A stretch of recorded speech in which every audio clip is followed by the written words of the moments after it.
Why should you move to Portugal? Here are 10 reasons. But we could give you 10 million. Or just one. Our mild weather. All year round. On average, over 3,000 hours of sunshine a year. Our food and drink.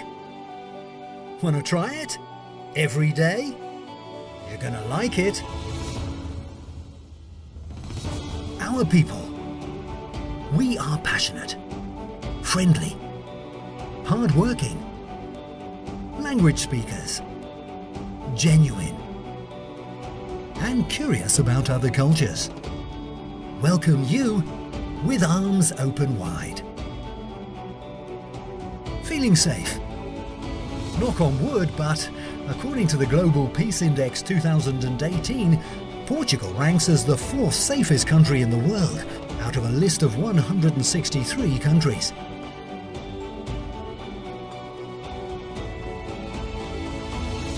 Our diversity.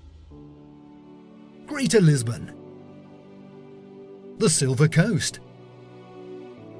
Greater Porto and Douro. The Alentejo. The Algarve.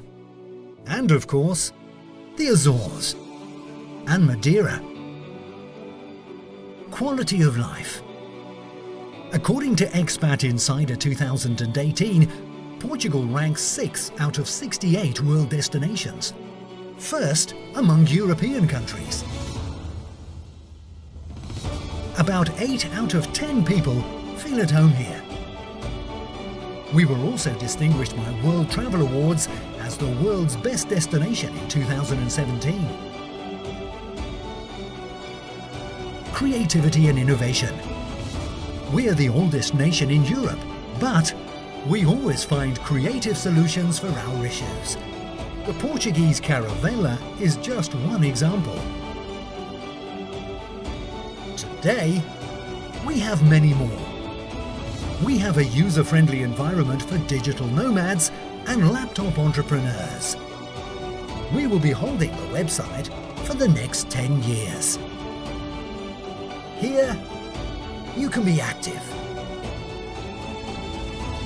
Or just enjoy the silence. Overall, pretty okay, hmm? Come and join us and find out for yourself. Welcome to Portugal.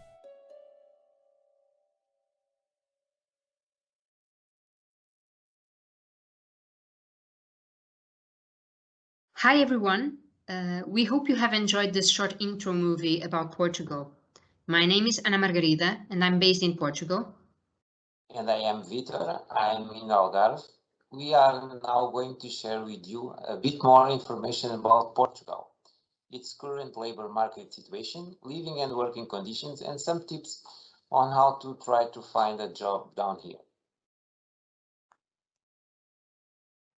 So these are the topics me and Vitor will try to cover.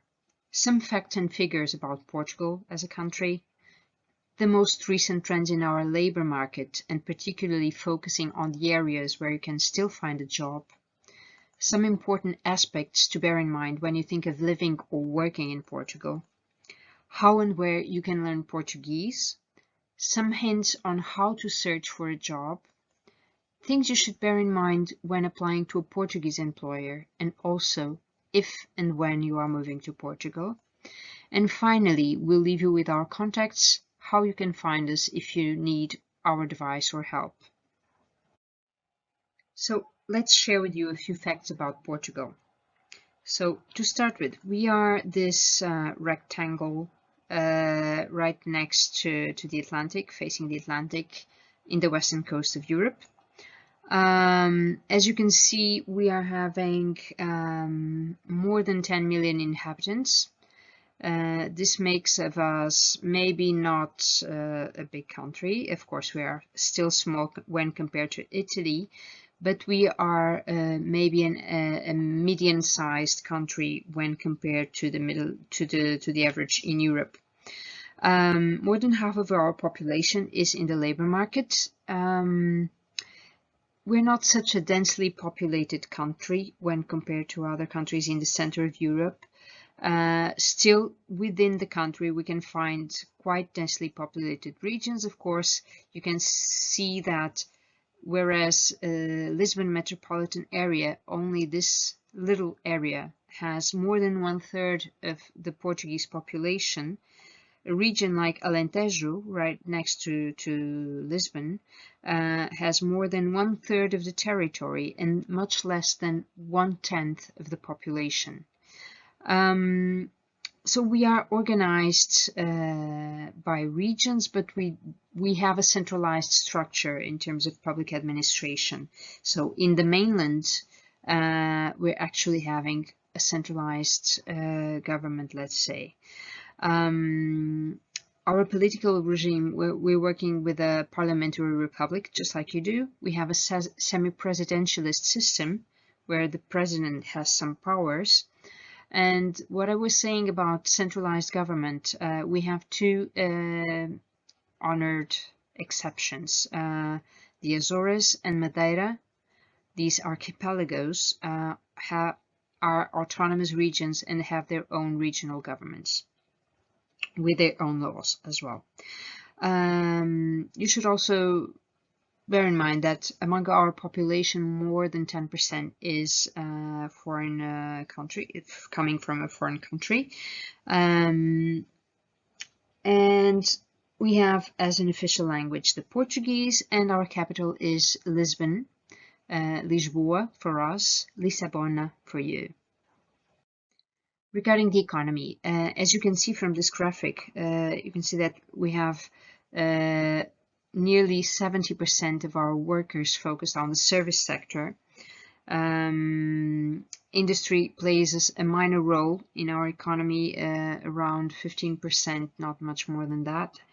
And as well, agriculture, forestry and fishing have been reduced to around 5% at the moment.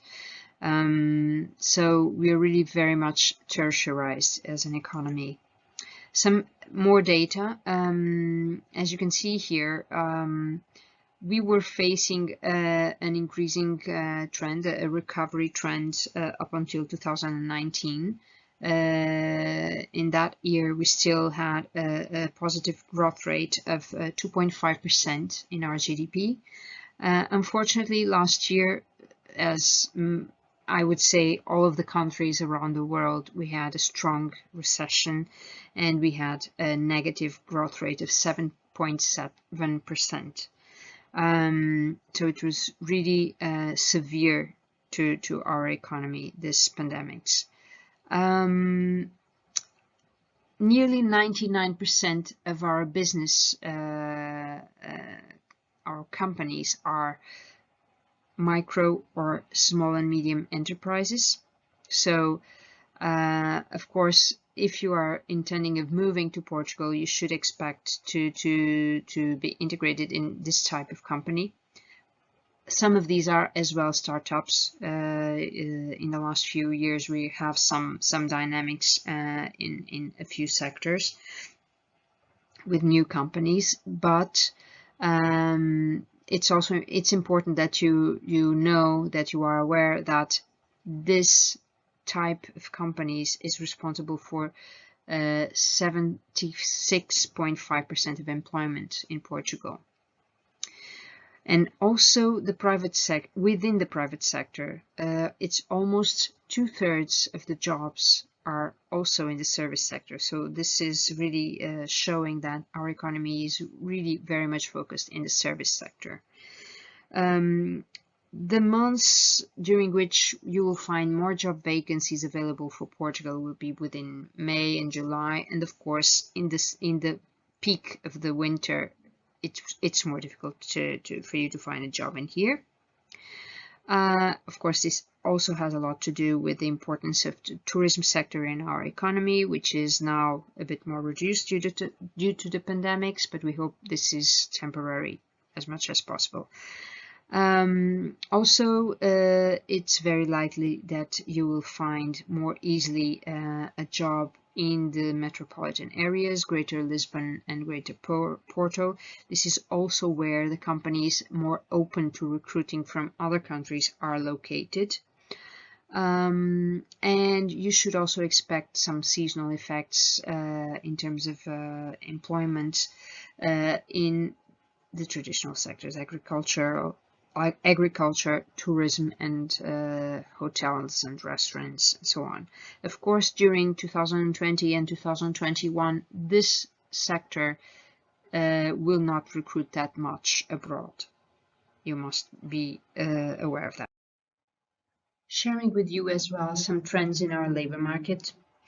As you can see from this graphics, unemployment was having a decreasing trend since 2013, where we had reached a peak of more than 700,000 unemployed job seekers, and it had decreased down to less than half of this, around 300,000 unemployed job seekers in 2019.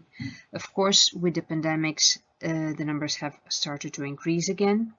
And it's important as well that you know that even though it didn't increase that much, this is also very much due to the emergency measures which were taken by the government, namely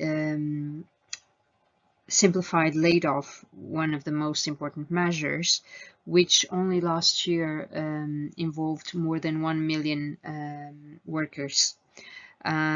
Fortunately, this year the number is a bit more reduced. At the moment, we are having nearly 300,000 workers covered by these work contract suspension measures. So these 300,000 should be added to the ones that we're having right now, which are at the moment a little bit more than 400,000 unemployed job seekers. As you can see as well, so these are the numbers from March. Unfortunately, nearly 40% of unemployed job seekers are in this situation for more than 1 year now.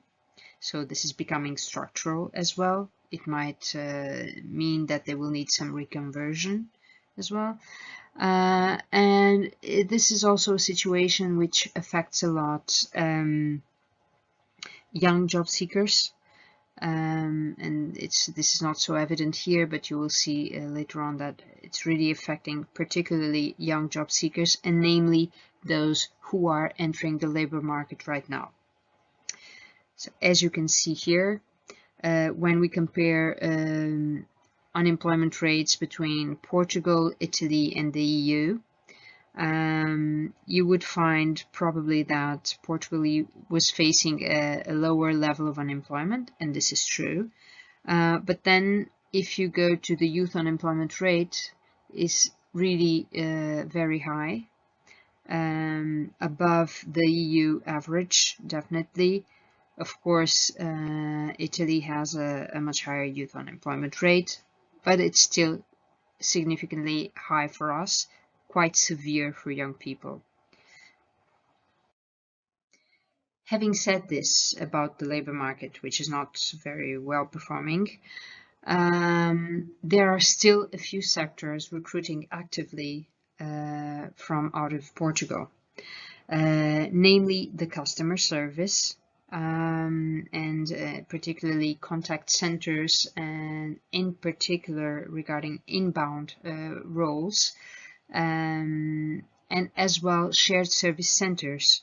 We have located in Portugal a few hubs of business service, so service within a company, a multinational company,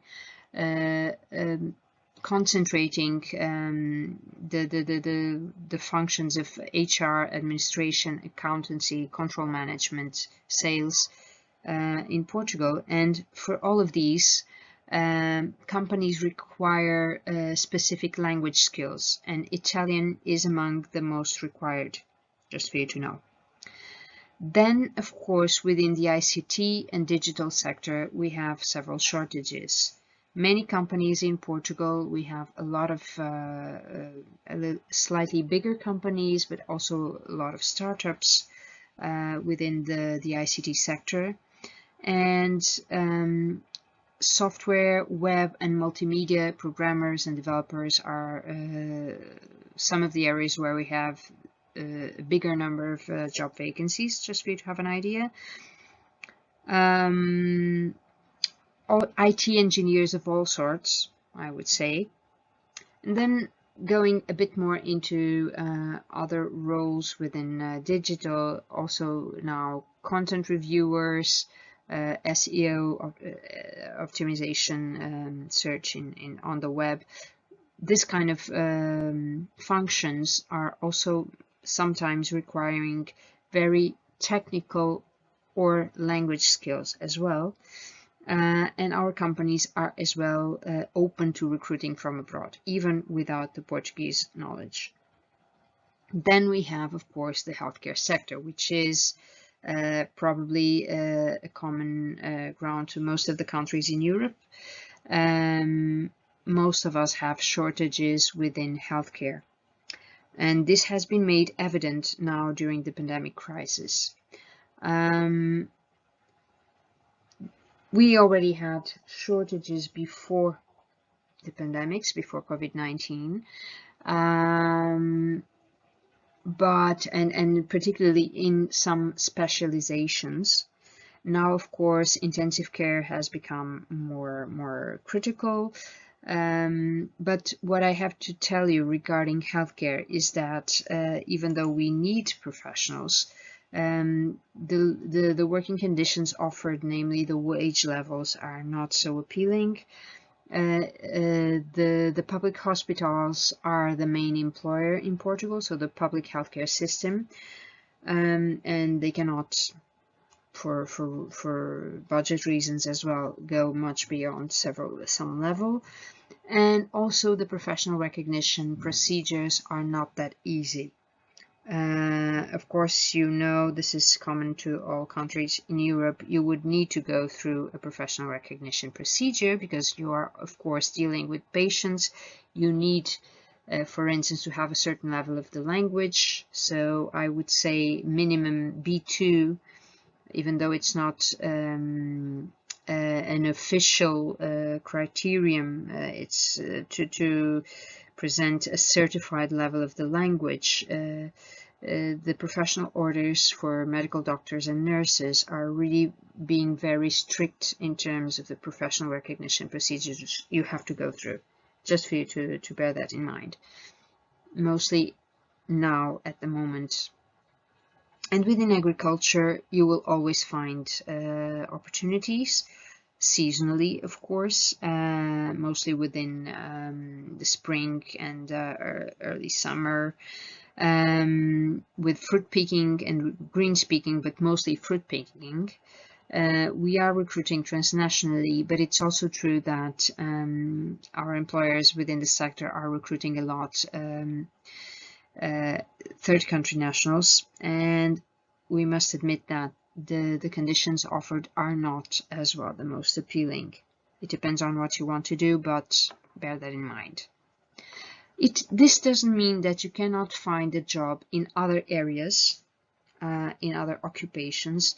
Simply you have to bear in mind that it will be almost impossible for you to find a job in Portugal in other areas than these without having the Portuguese language knowledge, because employers are not that open to it. Now I will give you some information about work conditions in Portugal.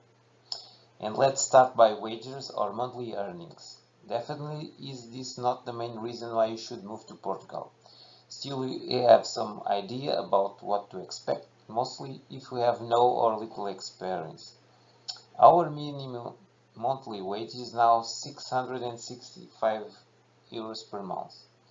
The average monthly earnings in the whole labor market take into account levels of qualification, seniority, and expertise are close to 1,190 euros per month. This means a bit more than 16,630 per year as an average annual package. We will now show you just a few indicative wage ranges in the areas where you will find more vacancies in Portugal. If you have no or little experience, minimum up to 5 years experience, these are only a reference and based on surveys by a well-known HR consultant, reports by people who are currently working in our labor market. Most are based on the annual package, which is the basis for negotiation in the most qualified occupations. But, for example, regarding the differences between Lisboa and Oporto, and in this table we have the contact centers and the shared service centers, for example. And here we have a table in the wages in ICT and digital marketing in Portugal. You can see the difference between Lisbon and Oporto and in the different professions in this sector. And here we have a table with the wages in engineering in the different professions. In the previous tables, the wages are based on annual package, which is the basis for negotiation in the most qualified occupations. But, for example, regarding the tourism sector, since it's mostly a seasonal activity, we will give you references on a monthly basis. Now, let's talk about the labor contracts. The main labor contracts in Portugal are the contract for an undetermined period, a fixed-term contract, and a temporary work contract. Note that the fixed-term employment contract cannot exceed 3 years and must be formalized by writing. And we have also another types of contract for indefinite duration, very short term, and teleworking, etc. And now about work conditions. Lisbon is the area where you have the highest wages in Portugal, but it's also the area where you have the highest cost of living, and in particularly when it comes to the housing. As a rule, we work 14 hours per week. As far as holidays are concerned, we are entitled to 22 days per year. When you have a short work contract, for example 6 months or 1 year, you earn the right of 2 days for each month worked. Now about Social Security and taxes. Workers have to pay 11% of their wage to Social Security.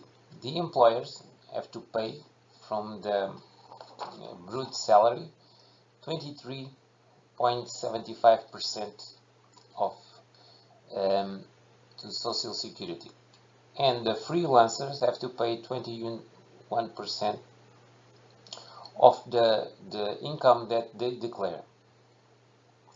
Eures is based on annual amount of income received by usually people living in Portugal.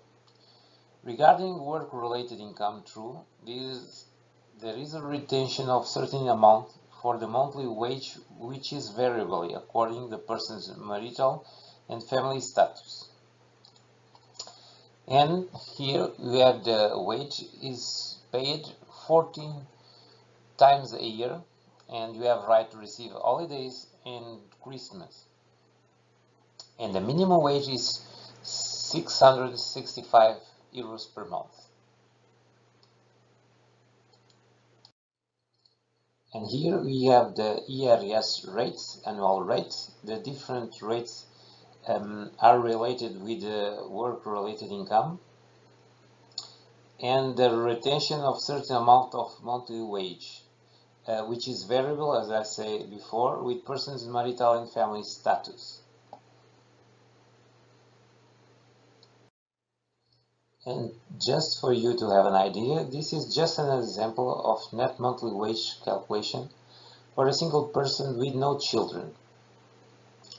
For 1,200 euros gross wage plus daily meal allowance, the net wage after deductions would be 881 euros. And the mean allowance at this moment is 4.77 euros. Let's now turn a little bit more to living conditions in Portugal. And when talking about this, it's important for you to bear in mind that accommodation is not cheap in Portugal. This is one of the main factors you should bear in mind. Mostly when compared to Italy, I would say you will notice that Portugal is a little bit more expensive on average than Italy. Of course, it will depend on the cities you are comparing, but still, believe me.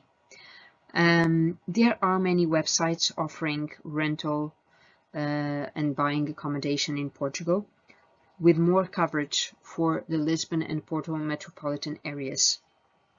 Real estate agencies and newspapers are also good ways for you to find quality housing to rent or buy. Even though, of course, nowadays we are resorting much more to online media, the newspapers, either they are nationwide or regional or local, they publish advertisements on a daily basis for rental, it's called aluga-se, or for sale, vende-se, okay? And it's important that when you are dealing with real estate agencies, please always make sure that when doing your search, the agency that publishes the ad or with which you are going to negotiate has a real estate brokerage license. It's not that common to find real estate which is not licensed. Still, beware, since you are at a distance, it's important that you make sure of this. Also, of course, you will know that the rents vary according to location, to the quality, to the typology of housing that we're talking about, and of course the number of rooms of the apartment, for instance. You should count maybe, just for you to have an idea, throughout the country, it could vary from 400 to 1,200 euros per month for a studio. And if you're talking, for instance, about an apartment with 2 rooms, you could have variations between 600 euros and 2,300 euros per month. And in this case, we're mostly talking about the metropolitan areas. But still, of course, it can be quite variable and it will depend on a lot of things. It's also important that you know that you have to count on a 1-month payment in advance. Rental contracts are written and their duration is agreed between the parties. However, if the contract does not have a predefined duration, it is considered valid for 2 years. As I was saying, at the start of the lease, it is customary to pay a deposit equivalent to an additional month's of rent. It could go up to 2 months, and this month corresponds to the month of notice that the tenant must respect when informing the landlord of his intention to set the accommodation free. So imagine you are thinking of moving. This is also why we pay that month in advance. Still referring to housing, in the last slides we were going back, the sources were mainly websites where you can look for accommodation. In here you can find information about a cost of living website which is called Expatistan, and existing for several countries. You can take a look at it, and you can take a look here of some average expenses you would find in terms of housing, things you have to bear in mind And of course, this is relative, but you have some examples in here. You can also find from another website, so that you can have an idea of the variation depending on the regions. The average price per square meter of accommodation in the whole of the country. So in the 7 regions of the country, as I showed you before, we have 7 regions. So for instance, the metropolitan area of Lisbon with the highest level, as you can see, 12.5 euros per square meter. And then the center region with 6.4. But of course, it is very difficult as well to find accommodation, even though the prices are much lower.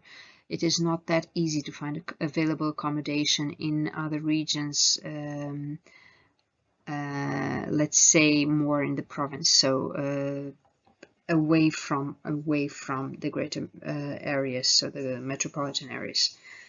So this is an example of costs. Of course, we could go through it all, but no need. You will also find some other references about cost of living in terms of food, and this is actually very, very relative, because you could find variations between supermarkets or traditional commerce. And also some references in terms of entertainment, which has not been that much in the past few months, but these are references you could find, and all of these are up to date as much as possible.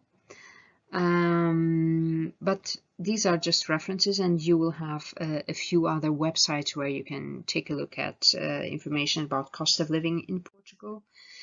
But I would just like to give you an example of what it is, because some of the vacancies probably you will find for Italian speakers in Portugal are within the customer service, and this is not a very well-paying sector, we would say, in general. Okay, but also it's not only the wage which is moving you, or which is having you move to another country. There are plenty of other factors you can decide about. And I would say this is just an example. We made this simulation based on the example Victor was giving about a wage of 1,200 euros. And so this is the gross wage. We have seen previously that after taxes and social security contributions, you would have around 1,000 euros.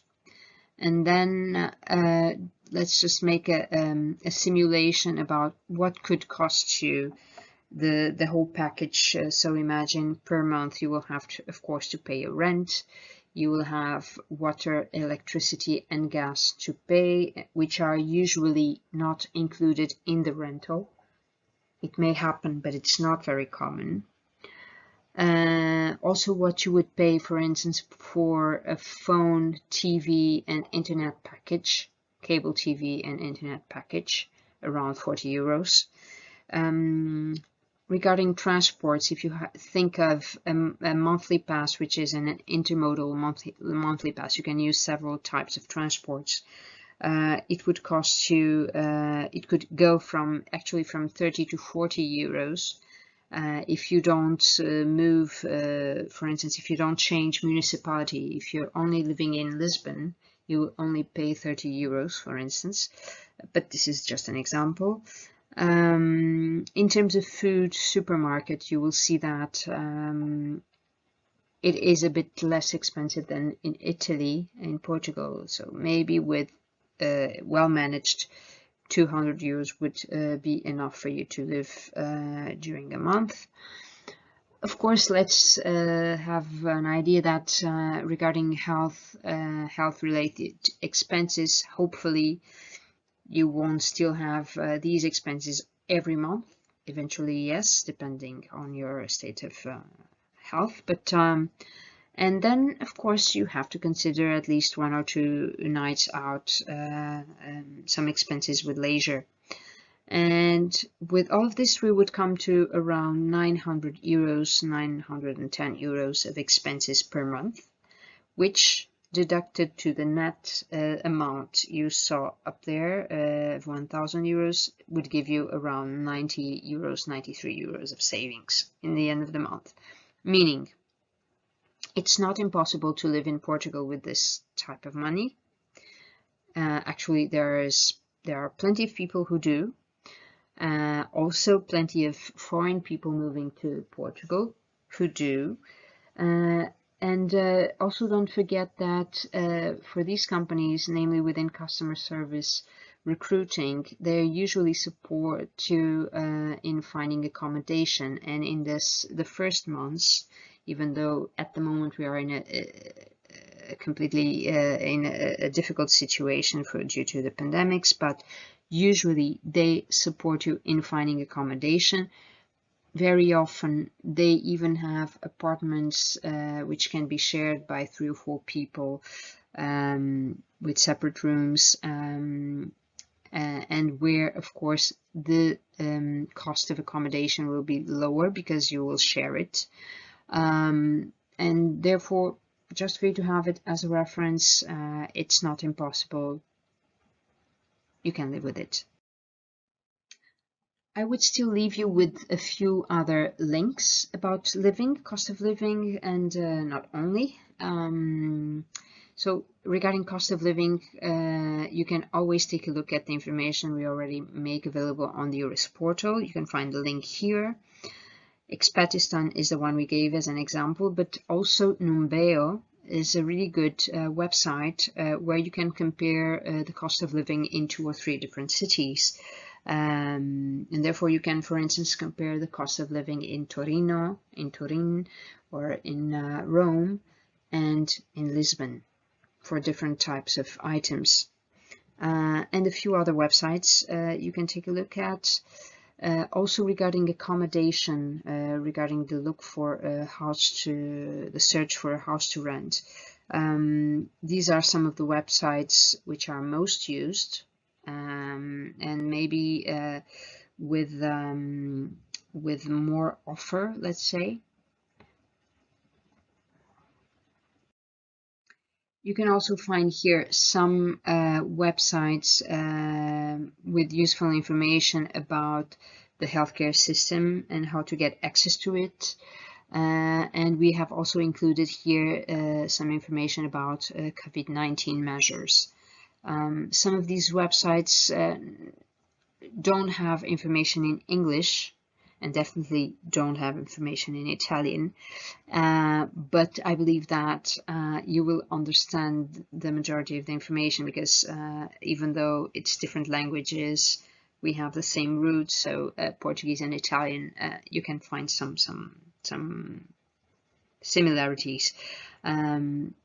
So these are 2 websites. The first one is referring to lockdown measures, which fortunately at the moment are being reduced. And the second one is more related to the state status of the pandemics in Portugal, and also more specifically related measures also regarding vaccination with the healthcare itself. Then you have information about education. You can also find some information about Portugal international schools, school equivalence, academic recognition. Also some interesting websites regarding leisure and cultural activities all over the country, I would say. Also cinemas, really interesting websites for you to take a look at. And of course, you should not neglect the information the Italian embassy has to offer you. So we have the Italian embassy in Lisbon, and of course this information is in Italian, so it has an increased value for you. And also it's an important website you can always take a look at if you have doubts, and this one is usually, the information is also available in English, is ePortugal, which is kind of the public service gateway. If you want to find, if you have to deal with public administration somehow, in principle you will find the service you are looking for in this website. Something you should also have to decide about if your plans go through moving to Portugal is to learn Portuguese. And actually, I'm not sure whether you knew this, but did you know that Portuguese is on top 10 of most spoken languages in the world? It is actually, if considering native speakers, it's actually the 5th most spoken language in the world by native speakers. And if you consider the positioning of EU languages, European languages, in this ranking, at the world level, you have first English, then Spanish, then French, and the 4th most spoken language is Portuguese.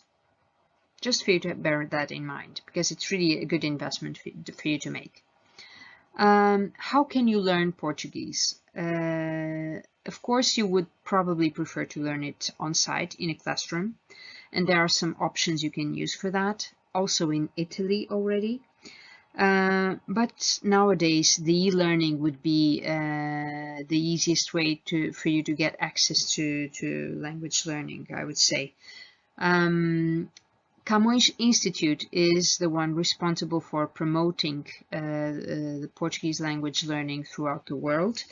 They coordinate a network of European language centers and cátedras in universities all around the world. In Italy, we have a Portuguese language center in Milan and at least 10 cátedras in several universities all over Italy. I could mention a few. I know there is one in Milan, several in Rome, Bologna, Lecce, Napoli, and these are just 5, but there are 10, believe me, Firenze as well. So you have several options if you want to learn Portuguese, even on site. Apart from this, Camões Institute also offers language courses online, just like Goethe or Alliance Française or any other. And you can register yourself in the website. These courses are paid for, but they have the advantage of being certified according to the European Common Framework for Languages. So A1, A2, B1, B2, etc. And depending on the level of tutoring you would have, they may be a little bit more expensive, but compared to the prices which are being practiced in other institutes, I would say it's not that expensive, even if you compare to English or French, where you have lots of offer. Then you have the courses offered on a free of charge basis by the High Commissioner for Migrations, which is the body responsible for integrating foreign nationals in Portugal. You can take a look at these links that I'm sharing with you. And it's also important that you know that we have, just like the Cambridge system or TELC system, we also have an official exams system for the Portuguese language, which is coordinated by the language university, the language faculty in the University of Lisbon. And you can find a little bit more information about it in this link and as well in Camões Institute website. Besides these more official means to learn the language, you have several other online platforms you can use, free of charge, some of them. Of course, some of them will have some advertising in between, but I would say bear in mind mostly that European Portuguese is a bit different from the Brazilian Portuguese. So if you can, please try to choose, if you really want to come to Portugal, try to choose the European Portuguese option. It will be much easier for you to adapt. And also you can find several apps for your mobile to learn Portuguese, and you can find them there. You will have these presentation after today, and in that link you can find several apps to learn Portuguese as well. And of course within YouTube you will find several of small courses or series of episodes about learning Portuguese delivered by several Portuguese teachers around the world, I would say. And where to find a job in Portugal? In our days, contact network is still very important. Also, the national and regional ads in the newspapers. But with the new technologies, you can also search for a job in the job portals, in the company's websites, in the LinkedIn pages, in Facebook pages, or in virtual job fairs. Also, we have on-site job fairs, but the new technologies are very important in our days. For example, do you know that 33% of the Portuguese companies have a LinkedIn page? When deciding to apply for a job in Portugal, here are some of the websites that you can resort to. Besides, of course, of the Eures portal, which we would always recommend you to pay a visit to, there is EFP Online, the job bank from the Portuguese Public Employment Service. I'm afraid for now that you can only apply via this once you are already living in Portugal. But these vacancies are as well made available through the Eures portal, so not a big issue. Some of these are mostly dedicated to IT, others to the tourism sector, but I would mention mostly the first two, jobs in Lisbon and jobs in Porto, where you can find vacancies for English and also French speakers. Good for those who haven't started yet to learn Portuguese. And here you have some examples of companies that are recruiting in Portugal.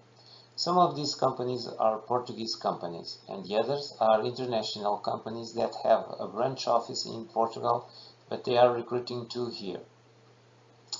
The companies that you are seeing here, we will participate in an event that will take place in the next 20th of May in the European Online Job Days platform. It will be the Digital All Job Move in Europe. It's an event related with the technologies, IT, and if you want to participate, don't forget to register in the Online Job Days platform. And how to apply for a job vacancy in Portugal. First, you can send the motivation letter with your CV. Don't forget that photo is highly recommended. And your CV should be in reverse chronological order or functional model. Infographic models are more and more popular these days. Your CV should have 1 or 2 pages, should be short, concise, and structured. And if you don't speak or write Portuguese, write your CV in English. You can use your Europass CV model. And don't forget to include the previous employers and include the links to their websites. Include your educational background, links to web pages where you find info about the course's contents. And if you are outside of Portugal, don't forget to deal in your phone the country's international code. And include a Skype Google Meet Teams account in your LinkedIn profile, because in nowadays companies we will see your LinkedIn profile to analyze your application. And here are some things you should consider before you move to Portugal. First of all, you should have an ID card or a valid passport. Ask your employer to send you the working conditions written or ideally the work contract by email before you come. It's also important that you Know the wage payment method and frequency in advance. In Portugal, the most current practice is to pay on a monthly basis by bank transfer. So this should be the rule, but check. Usually the wage is paid on the last week of the month, from 22 onwards, depending on companies. Some employers may offer you support in finding accommodation, but that is not the rule. Try to find an apartment or bedroom before you move. Mostly, if you move in the summer, you can be quite difficult to find a place to stay in reasonable prices. One of the first things you should do when you arrive into Portugal, after you have fixed accommodation, is to get a proof of address in Junta de Freguesia. Only after you have this, you can take care of your fiscal number, which is essential to you to be able to sign your work contract, to open a bank account, and to take care well as the social security number. If you plan to stay for longer than 3 months, register yourself and eventually your family with the local authorities. Just leaving you a short note about our return program. In case there is any Portuguese immigrant or family or relatives in the audience, this is basically a group of measures made to support those Portuguese citizens or family who might want to go back to Portugal to work. And this includes a more favorable tax regime to start with for a few years, a credit line supporting the investment in business startups, or eventually the buying of a share in an already existing company. Also hiring incentives to Portuguese immigrants if they decide to accept a contract in Portugal.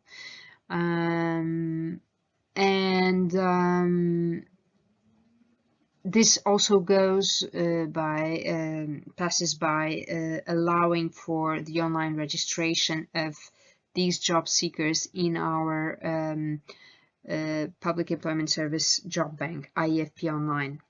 And of course, in order for you to be able to register in this platform, you need to have either a citizen card or social security direct system. Therefore, it's not open to everyone, but still it's important that you know it exists. Finally, we would just like to leave you with our contacts for Eures Portugal. You can find our website here, our website. If you have any question about moving to Portugal or living in Portugal, you can also contact us through our functional mailbox, this generic mailbox. We are on social media, Facebook and LinkedIn, and in these pages you can find sometimes a few opportunities as well for Italian speakers moving to Portugal. And we have also a YouTube channel you can take a look at. We are as well on the Eures chat on Fridays from 11:30 to 1:30 p.m. Central Europe time, so your time. And we are having a personalized advice service, which eventually, if you want to take, if you want to have a more personalized advice, more into depth, you can also come to us for this. And for now, that's all. Before we leave, we will just show you a short testimonial of an Italian researcher currently working in the north of Portugal, in Braga.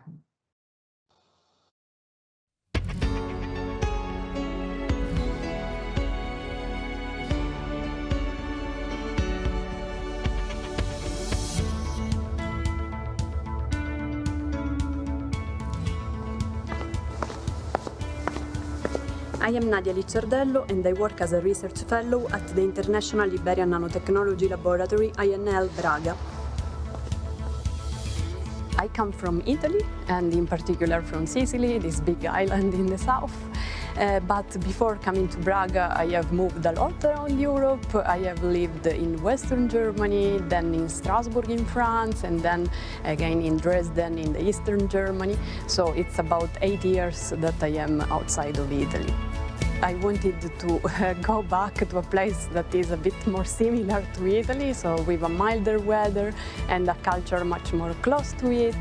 And well, since also my partner is Portuguese, we thought that Portugal would be a good fit for both of us, and INL, that is a nanotechnology center, could offer me the place to perform the research I am passionate about. I am a materials chemist, so I work with different materials and nanoparticles and nanotechnologies for different applications. In the past, I was working for biological applications and also environmental applications like water cleaning and so on. But right now, I moved a little bit and I work here on aerospace applications. And I like it very much because I think it's also the future. I have to say that it's a process that is still going on since I moved here just in last June. But in general, I can say that it was much easier to settle here than in other countries where I have been, because the culture here is much more similar to Italian one, and people are very friendly, welcoming. The weather and the landscapes are super beautiful, and food is also very good. I really like to work here at the International Iberian Nanotechnology Laboratory, INL, because it's a very multicultural environment, and they have a very great team to also help us to settle in. So when we arrive, we have 3 months of help, let's say, for all the things that we might need. And then the groups are very international, so we are in contact with researchers from all over the world. And in addition, we have all the facilities and all the tools that are needed to work in nanotechnologies. So yes, I like it here and I'm happy.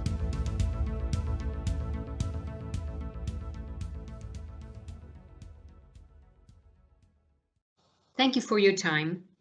Feel free to ask us your questions on the chat for the next few minutes. And hope to see you soon in Portugal.